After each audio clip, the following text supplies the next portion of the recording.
Malick li c'est-à-dire que loolu la ñu bëgg xam nga li ñuy wax yàgg naa ko di wax dafa am ñoo xam ne c'est les théoriciens du chaos. dañuy toog di indi seen élément de langage sur la place publique parce que dafa am lu ñu bëgg ñoom tey dañu bëgg te xoolal du Ousmane Sonko rek de mais muy Ousmane Sonko muy Bassirou Diomaye Faye dañu bëgg ñoom ñaar ñëpp ñu échouer. c'est-à-dire que il faut pas que les gens considèrent ces ñiy wax nii comme ay alliés Bassirou Diomaye Faye non dañuy xool nan la ñuy fexee ba rendre ce pays là instable pour mën a boroxlu gis nga ba ñuy wax mos dem. boobu Ousmane ak Bassirou amaguñu woon problème. déedéet mos dem boobu dafa nekk ci ñoom bëgguñu Ousmane bëgguñu Bassirou waaye comme dañ ne Ousmane mooy guy gu nu ko gars yi di waxee ah pour nga déboulonner ko problème la il faut commencer par Ousmane. s'ils arrivent et ils arriveront jamais. mais tey bu fekkoon tey bu seen pexe motoon. ba ñu jël Ousmane féetale ko fële. après Bassirou Diomaye Faye la ñuy attaqué. gëmuñu Bassirou gëmuñu Ousmane. xam nga des fois quand on parle de doole ça renvoie un peu à benn sentiment de confrontation alors que du doole c'est-à-dire que assemblée a ses prérogatives. muy un pouvoir. exécutif nekk un pouvoir am ay prérogatives am. justice am ay pouvoir am ay prérogative am ñooñu ñëpp ci li ñuy tënku mooy luñ ci war a exercer wu dafa nekk au nom de l'intérêt général et Ousmane l'a dit l'a rappelé gis nga le pouvoir absolu kenn moo koy am mooy yàlla suñu borom mais képp koo jox pouvoir absolu gis nga fa muy mujjee. wallaay l'homme a tendance à abuser d'un pouvoir moo tax ci suñu tëggin ñu fexe ba créer pouvoir exécutif pouvoir législatif pouvoir judiciaire pour que mu am benn équilibre des pouvoirs en cas de dérive mu am benn pouvoir bu mën a taxaw ne saway fii kat doo fi def nii loolu mooy tax dëkk am benn stabilité démocratique demal aux États-Unis le président ne détient pas tous les pouvoirs pour faire du n'importe quoi yàlla dimbale ñu am institution yi mooy institution yi mosul dox li ko mos parce que y avait le contenu et le contenant si le contenu est bon et que le contenant n'est pas bon du dem ñun on avait une assemblée pour créer benn équilibre démocratique mais malheureusement depuis 1960 l'assemblée n'a jamais joué son véritable rôle parce que toujours ki doon jiite moom li nekkoon souci mooy avoir des députés béni oui pour que saa yu bëggee abuser ci pouvoir am en tant que président député yi dañ ko koy yombalal loolu moo dem ba après dafa dénaturer l'Assemblée nationale soppi gis-gisu Assemblée nationale ci nit ñi moo taxoon nag député c'était le métier le plus simple député moom moo gënoon yomb da ngay ñëw toog tàccu bu ñuy wote nga laaj ki ñuy woteel moom ci ban camp la bokk ñu ne la président moo koy woteel nga wote léegi nag moo am un changement qui est très important à l'Assemblée nationale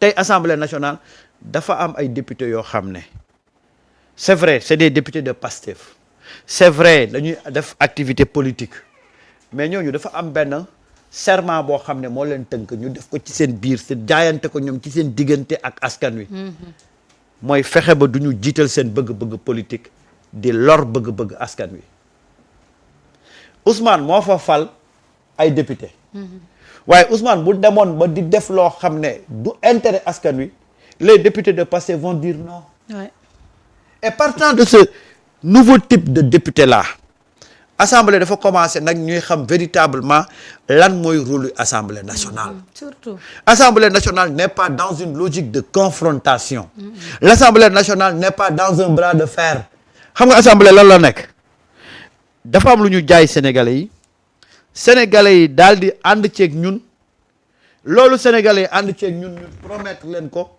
dañ koy doxal à la limite du possible président Bassirou Diomaye Faye nekk chef exécutif bu fekkee ne acte yi muy teg da koy teg au nom de l'intérêt des sénégalais confrontation waru fi am jàmbaarloo waru fi am mais li ñuy wax un jeu d'équilibre démocratique moo fi war a am léegi nag dafa am ñoo xam ne Sénégal bu stable arrangé wu leen Sénégal buy dox te dara xewul arrangé wu leen parce que c'est des pyromanes ñooñu laay wooyee waa fitna production.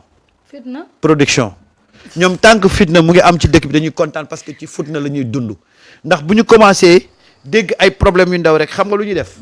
ne non il faut que ñu créer benn dialogue il faut ñu créer benn séminaire pour parler des problèmes il faut que ñu nommer benn médiateur pour ñu def benn commission de réconciliation parce que at yëpp ñu génn xëy na yéen bàyyiwu leen ci xel.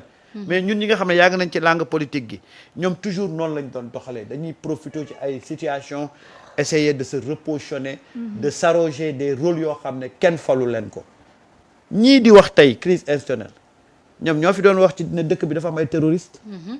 ñoo doon taxé Pastef de parti terroriste. force occulte force spéciale. ñoom ñoo taxawoon ak Macky Sall ne ko. gëmmal door waaw. ñooñu ñoo conseillé Macky Sall ba Macky Sall daanu ñu seetaan ko tey Macky Sall a ngi nii nekk président 12 ans Sénégal tu ne peux pas remettre les pieds au Sénégal. nga dem Nations Unies pour postuler ci candidature secrétaire général Nations Unies ay sénégalais fekk la fa xam nga li Macky Sall di dund ni ñan ñoo ko teg. ñii tey di wax ne crise institutionnelle ñii di wax tey crise institutionnelle àndoon nag Macky Sall ba dugal ko ci guuta ñoom ñoo àndoon nag Macky Sall Ablaye Wade dugal Ablaye Wade ci problème ba dëkk bi tàkk keroog ba Ablaye Wade di génn palais kenn topp ko dama ko leen koy fàttali c'est ces mêmes gens là. ñoo nekkaat fii di ànd ak Diomaye. Ablaye Wade dem ñibbi point E fan fa ko ma dikki abaloon kenn du fa jaar kenn du seeti Ablaye Wade xam nga boobu lan lañ doon ragal. ñu jaar fa Macky Sall jot na ñoom jaar nañ ci Ablaye Wade su ko defee Macky Sall mettre leen à l'écart parce que boobu ñu ngi négocier ci suuf pour xool nan la ñuy ànd ak Macky Sall ces mêmes gens là ñoo ànd ak Macky Sall pendant ces 12 ans là dugal ko ci ay problème taal dëkk bi Macky Sall daanu waxatuñ ci Macky Sall léegi tey ñu ngi ñëw di def les yeux doux Bassirou Diomaye Faye avec les mêmes discours. moo ko nangu de. Voilà un peu les gens qui parlent aujourd'hui de crise institutionnelle. Et c'est des gens yoo xam ne ñu ngi fenn ci société civile ñiy nekk fii xoolal ñoom toujours ñoo lay ànd ñoo lay di la jëy ba nga dugg ci guuta ñu cëppeelu dem wutiwaat keneen. ils ne parlent pas pour l'intérêt du Sénégal. seen intérêt moo leen ñor. loolu nag ñu am ci yeneen leader politique yi moom lañ amul ci Ousmane Sonko moo tax mënuñoo xajoog Ousmane Sonko ndax Ousmane Sonko nag. loo kon contre xam ne Ousmane du toog ak tappalekat du déglu tappalekat du ànd ak tappalekat ñoom Ousmane dafa xam ne ñoom ay tappalekat lañ ils ont tout fait nag pour être dans les bonnes grâces de Ousmane Sonko dama la koy wax tey fu nekk jaar nañ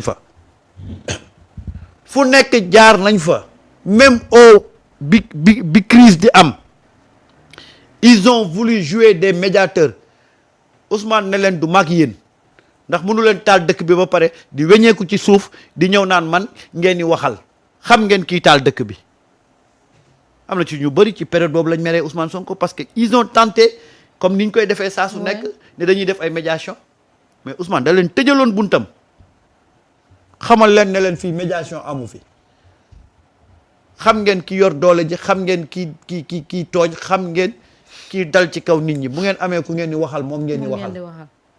Voilà ces gens-là Marita gis nga dëkk bi dafa am ñoo xam ne ñoom dañoo jàpp ne dañoo jël titre foncier Sénégal bind ci seen tur yi papa ak seen tur yaay. C'est impossible. ñoom daal pour ñoom lu ñu dugalul seen loxo.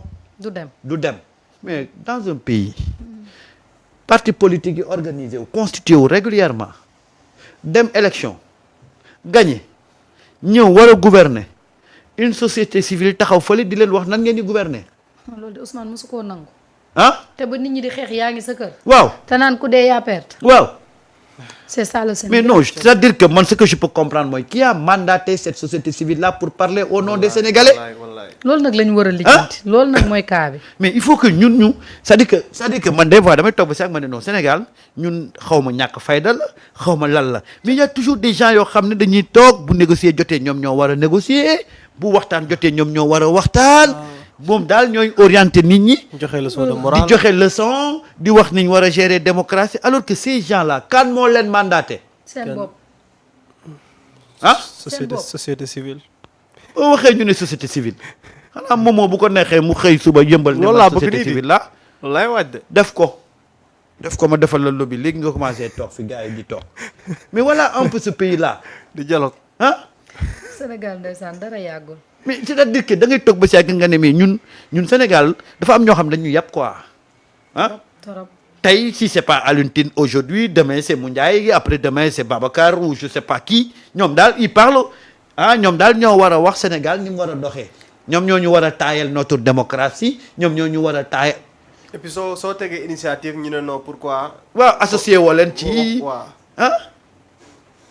surtout loolu. man xëy loolu na moom dañoo amul liggéey ay chômeur lañ de. man de dama lay wax amuñu benn liggéey de wax dama lay wax dëgg fa benn yàlla. affaire man ces petits partis politiques là laa gën a respecté ni ñii di woowee seen bopp société civile parce que ñii seen parti donte amul nit mais assumé nañ ne dañuy def politique créer parti. oui ay nit yoo xam ne. c'est des politiciens. c'est des politiciens. nguur gu ñoo nga ànd ak moom. ñu assumé ko. bi ngeen di société civile. mais doyen boobu am na si benn waay damay faral fàtte tur bi. moom mooy dem si day politique mais moom en même temps société civile la xam bokk. nga tappale weesuwul loolu. l'autre gars xam ngeen ko tam nekkoon Aar Sénégal.